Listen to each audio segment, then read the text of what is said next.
Aqui na terra, o que manda é ouro. O mais importante aqui na terra é o menos importante no céu, porque lá as ruas são de ouro. Uma rua pavimentada de ouro, você quer melhor que isso? Olha para você ver como é que os valores são invertidos. Aqui na terra é só 100 anos. Aqui é só uma passagem. Depois daqui, nós já temos uma pátria celestial. Uma casa não feita por mão humana, mas uma casa preparada pelo Senhor Jesus, que disse: eu vou preparar lugar e voltarei e vos levarei para mim mesmo. É esse lugar que nós devemos almejar estar. Aqui nós vamos vivendo aqui e construindo lá para cima. Não viver aqui para permanecer aqui mais do que 100 anos, porque ninguém aqui vai viver mais que 100 anos. Ninguém. Pode ter alguns heróis aqui que quer viver, mas depois de 100 anos não vive mais. Não tem mais vida, ninguém quer viver mais de 100 anos, porque não tem graça mais. Você já não pode comer muita coisa, já não pode andar direito, já não enxerga direito, já não escuta direito, a carne envelheceu, a alma também se rendeu. Então, já que a nossa vida é conhecida que é assim, como a flor da erva, que um dia cresce, fica bonita e no outro dia cai, por que nós vamos apegar tanto aqui? Por que não vamos viver o melhor dessa terra? Então não precisamos chorar por quem foi embora. Pelo contrário, nós temos que nos alegrar, porque já chegou em casa, né? E um dia também nós vamos para lá. Já pensou no lugar onde está Moisés, queridos? Onde está Elias, aquele que desceu na carruagem de fogo? Você viu a história, agora você entrar e ver os personagens da história, é algo muito impactante, não é não? Você vê os personagens, todos nós vamos ver: Moisés, Abraão, Jeremias, Malaquias, Oséias, Amós, Acás, vamos ver Gideão, vamos ver os profetas, Isaías, Ageu, Jonas. Já pensou? Chega lá e bater um papo com Paulo: ô Paulo, e aí? Rapaz, eu era seu fã lá, eu li tudo que você escreveu, eu li que nem amarelei a página. Ele falou: pois é, você sabia que eu recebia recompensa aqui até hoje, porque você lê as minhas cartas lá? Pois é. Eu falei: eu aprendi com as cartas que você deixou escrita lá, Paulo. Então é uma realidade, eu não estou falando aqui uma ficção, é uma realidade. E o gostoso dessa realidade, que você querendo ou não, você vai ver. Ah, se vai, escapa que eu quero ver desse lugar. Você não consegue escapar. Não tem bacana que escapa. Todo mundo vai chegar naquele lugar. Então, sabendo que eu estou indo para lá, eu devo me preparar. Eu devo preparar para viver no melhor nessa terra. Amém? Então, nós vamos nos preparar hoje. Você permite que o Espírito de Deus ministre ao seu coração? Quando for ministrando aqui, vai tocando o teu coração aí e vai mudando a sua forma de pensar. Tá bom? Abra sua Bíblia comigo, Lucas capítulo 1, verso 26. No 6º mês, foi o anjo Gabriel enviado por Deus a uma cidade da Galileia chamada Nazaré, a uma virgem desposada com um homem cujo nome era José, da casa de Davi. O nome da virgem era Maria. Entrando o anjo onde estava, disse: salve agraciada, o Senhor é contigo, bendita és tu entre as mulheres. Porém ela se perturbou muito com essas palavras e considerava que saudação seria essa. Disse-lhe então o anjo: Maria, não temas, achaste graça diante de Deus.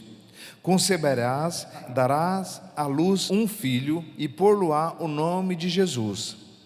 Este será grande e será chamado Filho do Altíssimo.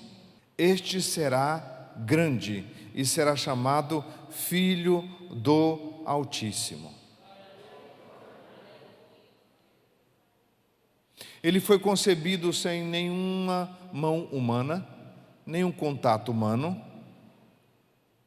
Ele foi concebido pela palavra de Deus, não foi por meios naturais, não foi o contato de um homem com uma mulher que concebeu Jesus. O que fez ele conceber foi a palavra que o anjo disse e criou e nasceu Jesus através dessa palavra. E o que eu quero chamar a sua atenção aqui, este será chamado Filho do Altíssimo. O Senhor Deus lhe dará o trono de Davi seu pai. Ele reinará eternamente sobre a casa de Jacó, e seu reino não terá fim. Significa que ele reina até hoje. Ele é o Rei dos reis e Senhor dos senhores. Mas eu gostaria que você enfatizasse nessa palavra filho. Deus aqui está gerando um filho. No jardim do Éden, Deus não fala, eu vou gerar um filho. No jardim do Éden, Deus fala, façamos o homem a nossa imagem segundo a semelhança. No jardim do Éden, Deus não gerou um filho, Deus criou um homem, a imagem e semelhança dele. Mas aqui nós estamos vendo Deus gerar o primeiro filho. Antes desse momento aqui, não se vê na Bíblia os profetas chamando Deus de pai. Eles chamavam ele de Deus. Assim diz o Senhor Deus. Eles tinham conhecimento de um Deus. Quando eu não era crente, quando eu não era cristão, praticante da palavra, eu pedia a Deus. Depois que eu aceitei Jesus como Senhor, para ser irmão de Jesus, nascido pela mesma palavra, alguém pregou a palavra para mim, eu nasci de novo. Quando eu nasci de novo, eu nasci como filho, porque a mesma palavra que gerou Jesus no ventre de Maria, gerou também Jesus dentro do meu coração.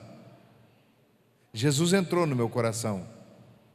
E aí eu mudei a minha forma de falar, porque antigamente eu falava com Deus, Deus me ajuda, Deus me prospera, Deus muda a minha vida, e era assim que eu queria, tudo para mim era Deus, era Deus. Depois que eu me converti, que eu aceitei Jesus Cristo, o Senhor da glória, me apresentou um Pai.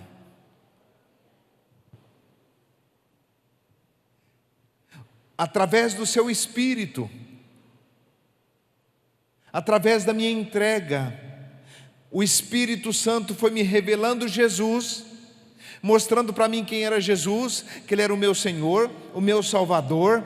Quando eu conheci quem era Jesus, que eu quis Jesus, eu aceitei Jesus como meu Senhor e meu Salvador, o que Jesus fez através do Espírito Santo foi me apresentar para um Pai. Vamos ver aonde que se dá essa paternidade. Como é que flui essa paternidade de Deus? Como é que eu passo a conhecer não um Deus, mas um Pai que é Deus? Mateus capítulo 3, no verso 16, diz assim: assim que Jesus foi batizado, saiu logo da água. Nesse instante abriu-lhe os céus, e viu o Espírito de Deus descendo como pomba, e pousou sobre ele. E uma voz do céu disse: este é o meu Filho amado, em quem me comprazo. Deus fala o tempo todo, agora não é para a terra, Deus anuncia para o céu todo. Você sabe por que há festa no céu quando um pecador se arrepende? Porque agora Deus não fala assim para a terra mais: este é meu Filho amado em quem me comprazo. Deus não fala para a terra, igual falou para Jesus. Deus fala para o céu e diz: olha, está vindo ele, está vindo ela, aceitou nós, aceitou vir morar com nós. E quando aceita, sabe o que acontece? O céu faz uma festa muito grande. Quando alguém aceita Jesus como Senhor e Salvador, e se arrepende dos seus pecados, e desce nas águas do batismo, é anunciado para o céu todo.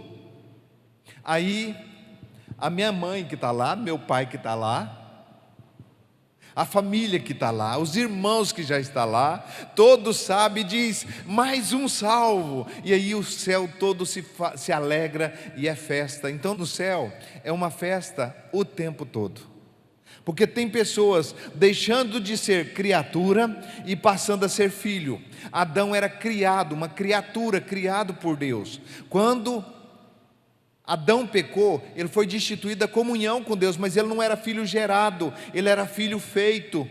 Deus criou ele e fez ele do pó da terra. Mas nós não, nós fomos gerados, porque o mesmo Espírito que gerou Jesus no ventre de Maria, gerou você e eu. Então, o segredo é que Jesus veio mostrar uma paternidade, mostrar quem era seu pai. E o problema da igreja hoje é que a igreja está relacionando com Deus e não com o Pai. E quando eles relacionam com Deus, eles pegam o Deus do Velho Testamento, que não tinha ninguém nascido de novo lá ainda, todos eram criaturas, veio da origem de Adão, da descendência de Adão, não tinha natureza de Deus. Quando Jesus foi batizado, que ele começou uma nova linhagem, uma linhagem não de criatura, mas agora uma linhagem de filhos. E aí você, enquanto você não descobre que você é filho, você não tem direito na herança. Você relaciona com um Deus, porque com um Deus parece que você quer alguma coisa dele e parece que ele não quer te dar. Parece que ele está segurando para não te dar. Mas quando você relaciona com o Pai, você relaciona com o Pai igualzinho o pai do filho pródigo.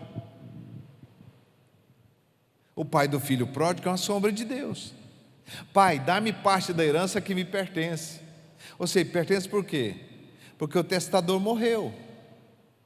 Jesus fez o Novo Testamento, para o testamento ter validade para você, ele morreu. Agora o testamento tem validade, mas você relaciona com ele como Deus, não como Pai. E como Deus é como no Velho Testamento, você tem que ter merecimento para você ter graça. E como filho não, filho é herdeiro, prestando ou não é herdeiro. Porque o filho pródigo pediu para o pai dinheiro, a parte da herança, sabe para quê? Para gastar com as meretrizes, e o pai deu, porque ele conhecia o pai. Ele falou: pai, dá-me parte da herança que me pertence. Você acha que o seu pai só te dá as coisas se você for bonzinho? Se você for, por que Deus chamou nós, os homens que têm filho, de pai? Deu esse nome para nós.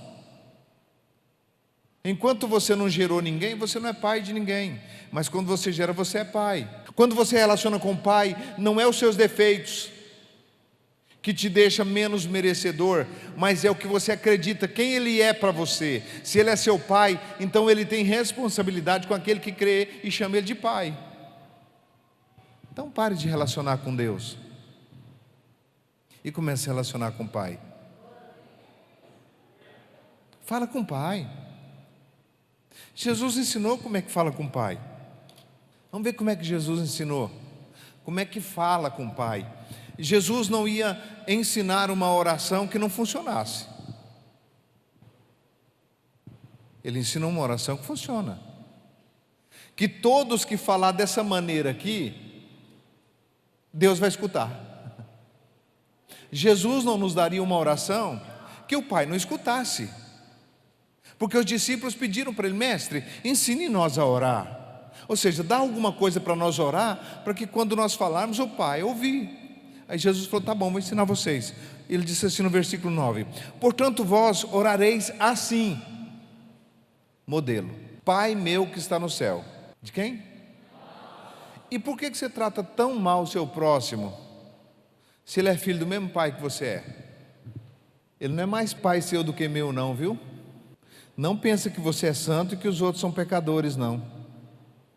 Quando ele mandou orar o Pai Nosso, é porque todos são filhos. Então quando você orar, você ora assim: Pai Nosso que está no céu. Então você não tem privilégio não, viu? Do mesmo tanto que você tem, eu também tenho. Do mesmo tanto que eu tenho, você também tem. Porque ele é meu pai e seu pai. Então a única diferença é que tem um filho mais chegado do pai e um filho mais arredio com o pai. Você não tem mais Deus do que eu, e eu não tenho mais do que você. A diferença é a forma que você trata Ele. Tem alguns aqui que passa até uma semana sem falar com Ele, que passa um domingo desse, levantou de manhã, não sobrou um tempinho no seu domingo para você falar com Deus. Você não comeu hoje para agradecer: Pai, muito obrigado por esse alimento, mas mais importante do que o alimento, muito obrigado pela saúde, pelo apetite que o Senhor me deu, muito obrigado, Pai. Aquele chamego com o Pai, aquele relacionamento de filho e pai, esse o Pai revela para ele, porque ele chegou para Jesus e disse: esse é o meu filho amado, em quem me comprazo. Que seja você o filho amado de Deus, em que Deus se compraz em você, nas suas atitudes. Que você não seja aquele filho que só vai na casa do pai quando quer alguma coisa dele, que busca a Deus só de medo, que busca o pai só porque está com medo. Não, é relacionamento, é de filho para pai. Você é filho e filha. Então, se você quiser um relacionamento com o pai, eu vou te contar um segredo do pai. Se tem um negócio que você faz Deus ficar de boca aberta, é quando você chega perto dele e fala assim: ó, eu não vim aqui para nada, eu só quero um chamego. Me dá nada não. Não faz nenhum milagre na minha vida não. O Senhor está bom. Quando você falar desse jeito, só o Senhor na minha vida está bom, você sabe o que acontece? Você está deixando de amar os ovos de ouro e está amando a galinha. Qual que você quer, os ovos ou a galinha? Quando você entra nesse nível de reconhecimento de quem é seu pai, você não chama ele mais de Deus, você começa a relacionar com o pai. Porque Jesus disse: quando você for orar, você ora assim: Pai nosso que estás aonde? Santificado seja o seu nome, aonde? Minha vida. Para que todo mundo olhe e veja que verdadeiramente Deus é santificado em mim e através de mim. Santificado seja o teu nome, o teu reino veio para dentro de mim e o Senhor me governa agora de dentro para fora. Venha a nós o teu reino. Pai, cumpra a tua vontade na minha vida. O Senhor pode fazer um favor para mim? Não faça a minha vontade. Jesus no Getsemane disse: Pai, que não seja feita a minha vontade, mas a tua vontade. A tua vontade.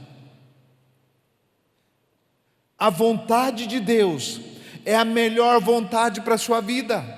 O detalhe é que nós estamos brigando com Deus, e como aquele menino birrento que quer um videogame. Eu quero um videogame, eu quero um videogame, eu quero um videogame, e nós só serve para um videogame. Você fala: filho, eu te dou outra coisa, eu te dou uma bicicleta. Não, mas eu quero um videogame. O videogame vai estragar suas vistas, você vai passar o dia inteiro dentro do quarto, trancado. Não, mas eu quero videogame. O pai dá o videogame sem querer dar, mas depois ele sabe que tem que dar um óculos para o filho também, porque ele passa o tempo todo olhando e queimando as vistas. Quando você pede a Deus para que a vontade, pede o Pai, para que a vontade dele seja feita a tua vontade na minha vida. Já pensou se levantar toda manhã e dizer: Pai, faça-se a tua vontade na minha vida? Me ajuda a ser leve e conduzido para dentro da sua vontade.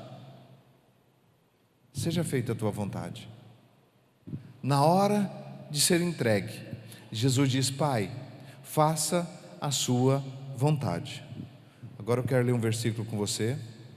Por volta da hora nona, exclamou Jesus em alta voz: Eli, Eli, lama sabachthani, que quer dizer: Deus meu, por que me desamparaste? Você sabe por que Deus desamparou ele? Quando interrogaram Jesus, que ele disse que ia para a cruz, e Pedro disse que não era para ele ir para a cruz, ele disse: você não sabe que o meu pai mandaria 12 legiões de anjos e me salvaria? Meu pai mandava 12 legiões de anjos e me salvaria. Só que aqui na cruz ele não chamou Deus de pai, ele chamou Deus: Deus meu, por que me desamparaste? Porque ele estava lá, entrando no lugar do povo que tinha Deus como Deus, e não como Pai. Ele morreu no lugar daqueles que não tinham Deus por Pai. Então ele morreu clamando por Deus, porque se ele fala Pai, naquele exato momento Deus o tiraria da cruz e levaria ele embora vivo, e a humanidade estava perdida. Mas ele disse: eu não vou te chamar de pai, mas eu vou te chamar como os demais antes de mim chamaram: Deus, meu Deus, por que me desamparaste? Ali ele está falando com Deus. Ele não recorreu a um pai. Por isso Deus não o salvou e não o tirou da cruz, porque era um propósito do Pai, era a vontade do Pai que ele morresse. Então, sabendo que era a vontade do Pai, ele não clamou como filho, ele clamou como toda criatura clama, e não foi salvo, porque todo filho que clama como criatura não é salvo, e toda criatura que clama como filho é salvo. Você pode me dar um versículo para isso? Posso. A mulher cananeia, Jesus falou: não vou tomar o pão dos filhos e lançar os cachorrinhos. A mulher disse: os cachorrinhos também comem da migalha que cai da mesa do seu dono. Ou seja, o Senhor é meu dono. Então o Senhor é meu pai. O Senhor me criou. E Jesus disse: ó mulher, grande é a tua fé, para filho eu dou, seja feito conforme a tua vontade. Você está entendendo que se você relacionar com um pai, que você não precisa de orar? Você está entendendo que se você se relacionar com um Deus, você está relacionando com o Velho Testamento? E com o Novo Testamento você tem que relacionar com o Pai. Por isso Jesus diz: quando você for orar, você ora assim, ó, Pai nosso que está no céu. Então pare com a mania de falar Deus, a não ser que você fale Deus, meu Pai. Aí sim, meu Pai, Deus. Mas coloca o Pai na história, porque Ele é Pai. O Pai está dizendo a você e a mim que se nós relacionarmos com Ele como Pai, merecendo ou não, Ele vai nos dar. Porque o filho pródigo, merecendo ou não, recebeu. Para comer com as meretrizes ele recebeu. E você só não recebe porque você acha que a sua relação é com um Deus e não com um Pai. O filho é direito dele a herança do Pai. Então não tem que pedir nada para o Pai mais. Só relaciona que Ele vai saber o que você quer e Ele vai ser propenso aos seus desejos. Ele ama satisfazer o desejo de um filho. Por isso na cruz, morrendo, Jesus não usou a palavra Pai. Deus, meu Deus, por que me desamparaste?